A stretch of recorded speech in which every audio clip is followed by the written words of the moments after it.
तो दोस्तों captain Marvel देखने के बाद हम लोग के दिमाग में जो स्क्रल की इमेज थी वो काफ़ी चेंज हो गई थी।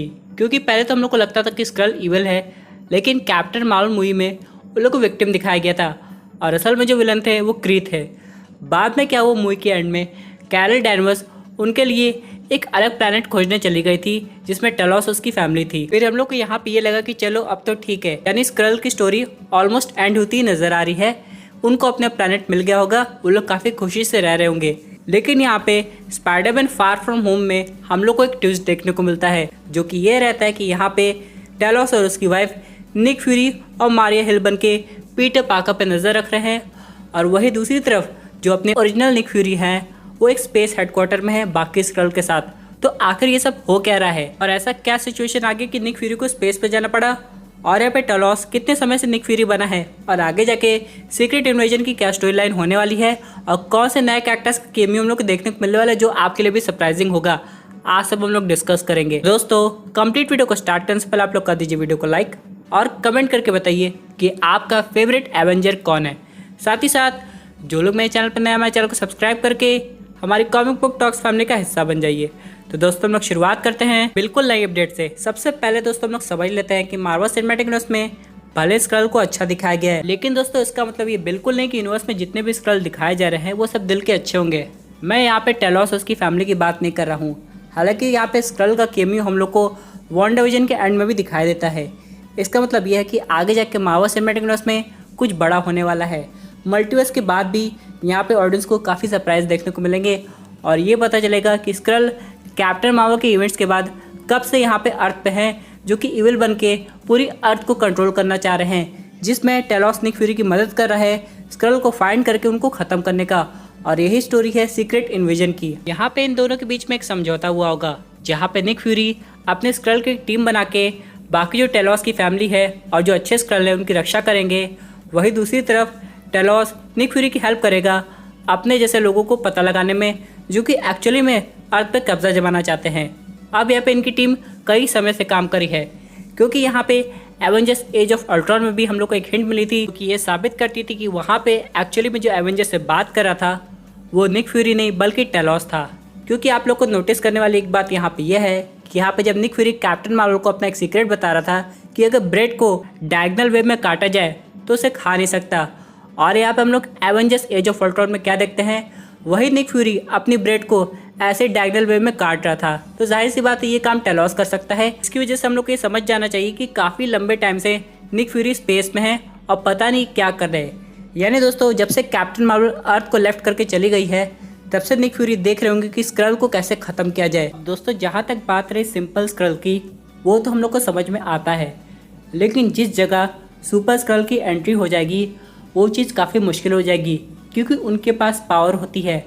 अगर वो किसी सुपर हीरो को छू ले तो ना सिर्फ उनके अपीयरेंस को कॉपी कर लेंगे बल्कि उनके सुपर पावर को भी। एग्जाम्पल अगर मैं बात करूँ, कोई सुपर स्क्रल अगर हल्क को छू लेता है तो सिर्फ हल्क जैसा दिखेगा नहीं, बल्कि उसके पास पावर लेवल भी हल्क जितनी हो जाएगी। और हो सकता हो ऐसे super Skrull Marvel cinematic universe में बहुत पहले से एग्जिस्ट करते हैं, जिनके बारे में ऑडियंस को नहीं पता है, लेकिन हाँ सीक्रेट इन्वेजन की टीवी सीरीज़ में हम सबको पता लग जाएगा। वैसे अगर मैं बात करूँ इसकी फिल्मिंग की, तो ये शुरू होने वाली है दिसंबर 2021 में, और यहाँ पे हम लोग को टोटल 6 एपिसोड दिखाए जाएंगे।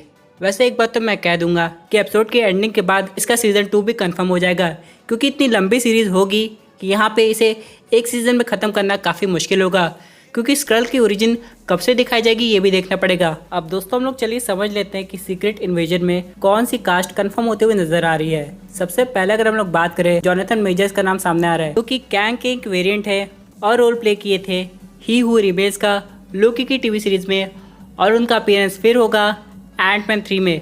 लेकिन यहाँ पे वो सीक्रेट इन्वेजन में कर क्या रहे हैं, क्या पता दोस्तों यहाँ पे कोई सुपर स्क्रल का इन्वॉल्वमेंट हो जो कैंग को पकड़ के एक नया स्क्रल बन गया हो। लेकिन यहाँ पे सुपर स्क्रल कैंग को क्यों टच किया होगा, स्क्रल क्यों बना होगा, इसके पीछे की वजह होगी क्योंकि कैंग के दिमाग को पढ़ के और पावरफुल होके सिर्फ एक अर्थ पे नहीं कंट्रोल करना चाह रहा होगा, बल्कि मल्टीवर्स पे जितने भी अर्थ और प्लैनेट होंगे उन सब पे कंट्रोल करना चाह रहा होगा।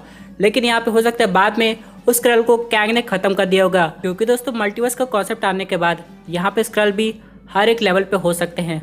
और आप लोग को पता होगा उसकी हिंट हम लोग को लोकी के एपिसोड 1 में देखने को मिली थी, जब यहाँ पे लोकी को पकड़ के टीवी ले जा रही थी तो हम लोग टीवी के ऑफिस में एक स्क्रल को देखते थे, जो कि काफ़ी बड़ा हिंट है कि आगे जाके हो सकता है हम लोग को super Skrull Kang the conqueror बनकर नजर आए। और बाद में उसका जब एंड हो जाएगा तो हम लोग को असलियत पता चलेगी कि एक टाइमलाइन में कोई स्क्रल कैंग बनकर रूल भी कर रहा था। लेकिन दोस्तों अगर हम लोग अगली कास्ट की बात करें तो उसका नाम आना काफ़ी सरप्राइजिंग सी बात है, क्योंकि वो खुद टॉम हिडलसन हैं, जो कि लोकी का रोल प्ले करते हैं पूरे मार्वल सिनेमैटिक यूनिवर्स में। और ये काफ़ी हैरानी की बात है कि कोई स्क्रल लोकी क्यों बनना चाहेगा। वैसे लोकी बनना कोई ख़राब बात नहीं है, सब लोग लोकी को पसंद करते हैं, लेकिन यहाँ पे उस स्क्रल के मोटिव क्या हो सकते हैं? क्या उसे लोकी बन के एसगार्ड पे राज करना है या फिर कुछ और काम होगा? लेकिन यहाँ पे अगर लोकी के एक्टर भी हम लोग को दिखाई दे रहे हैं तो चीज़ें और इंटरेस्टिंग होने वाली है। और क्या पता ये कोई स्क्रल ना हो बल्कि एक्चुअल लोकी हो, जो कि हम लोग को लोकी सीजन 1 में दिखाई दिया हो। उसके बाद अगला सरप्राइजिंग नाम की अगर हम लोग बात करें तो वो है माइकल बी जॉर्डन का, यानी कि एरिक किलमॉन्गर। अब यहाँ पे इनके आने की खबर तो हम लोग को ब्लैक पैंथर 2 में दिखाई दे रही थी, जो कि हो सकता था एक पास सीक्वेंस हो। लेकिन यहाँ पे सीक्रेट इन्विजन में इनका कैरेक्टर क्या कर रहा है? आखिरकार ऐसा क्या होगा कि स्क्रल को एरिक किलमॉन्गर बनना पड़ रहा होगा? क्योंकि दोस्तों अभी मैंने 2 कास्ट मेंबर के नाम लिए और यहाँ पे करंट रियलिटी से इनका कोई लेना देना नहीं है। हाँ, मैं लोकी की बात मान सकता हूँ कि वो कोई भी गैजेट यूज़ करके करंट टाइमलाइन में आ सकता है, किसी से भी मिल सकता है। लेकिन अगर हम लोग बात करें एरिक किलमॉन्गर की, तो अगर ये जो टीवी सीरीज़ है ये प्रेजेंट सिनेरियो में दिखाई जा रही है, उसका किसी भी एंगल से रोल नहीं होता है। अब बहुत लोग ये कहेंगे जो ब्लैक पैंथर 1 में किलमॉन्गर मरा है वो एक स्क्रल हो सकता है। तो दोस्तों अगर ऐसा होता, स्क्रल किसी का भी रूप बदलते हैं तो जैसे उनकी डेथ हो जाती है वो अपने असली रूप में आ जाते हैं। तो यहाँ पे जब ब्लैक पैंथर एरिक किलमॉन्गर को ख़त्म किया था तो उसे स्क्रल बन जाना चाहिए था, लेकिन ऐसा नहीं हुआ। उस मूवी में जो डेथ हुई है वो रियल किलमॉन्गर की हुई है, ना कि कोई स्क्रल की हुई है। लेकिन यहाँ पे इसका मतलब ये है कि जो स्क्रल है इसका भी कोई पास कनेक्शन दिखाया जाएगा एरिक किलमॉन्गर से। और क्या पता एरिक किलमॉन्गर बन के वकांडा में वापस जाके उनकी टेक्नोलॉजी को यूज़ करना चाहता हो।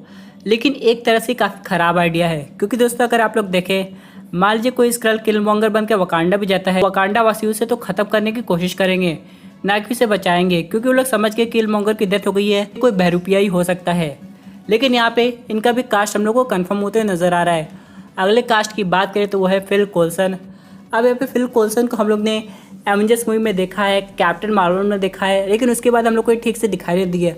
हालांकि एजेंट्स ऑफ द शील्ड बात एकदम अलग तरीके की हो जाती है, लेकिन दोस्तों जहाँ निक फ्यूरी है वहाँ फिल कोल्सन भी हो सकते हैं। क्या पता है निक फ्यूरी जो स्पेस में हेडक्वार्टर संभाल रहे हो वही फिल कोल्सन टेलोस के साथ काम भी कर रहा हो। इसी के साथ दोस्तों बात करते हैं हम लोग अपने फाइनल अपडेट की, जो कि रिलेटेड है मून नाइट की टीवी सीरीज से। आप लोग देख सकते हैं मून नाइट का हम लोग को पहला लुक देखने को मिल गया है। यहाँ पे जो इसका ड्रेस है काफ़ी औसम लग रहा है, लेकिन हाँ ये एक फाइनल ड्रेस नहीं है, इससे हम लोग एकदम एग्जैक्ट नहीं मान सकते कि मून नाइट हम लोग को ऐसा ही देखने को मिलेगा, क्योंकि इस पे हो सकता है अभी काफ़ी वर्क करना बाकी हो। तो दोस्तों ये थी एक अमेजिंग अपडेट जो कि related secret invasion TV series से। आई होप आपको ये वीडियो पसंद आई होगी। वैसे आपके क्या व्यूज़ पर टॉपिक पे अपने व्यूज़ ज़रूर कमेंट कीजिए। दोस्तों अगर आप ऐसे सुपर हीरो कॉन्टेंट इन्जॉय करना चाहते हैं तो हमारे चैनल को सब्सक्राइब करके हमारी सुपर हीरो फैमिली का हिस्सा बन जाएगा।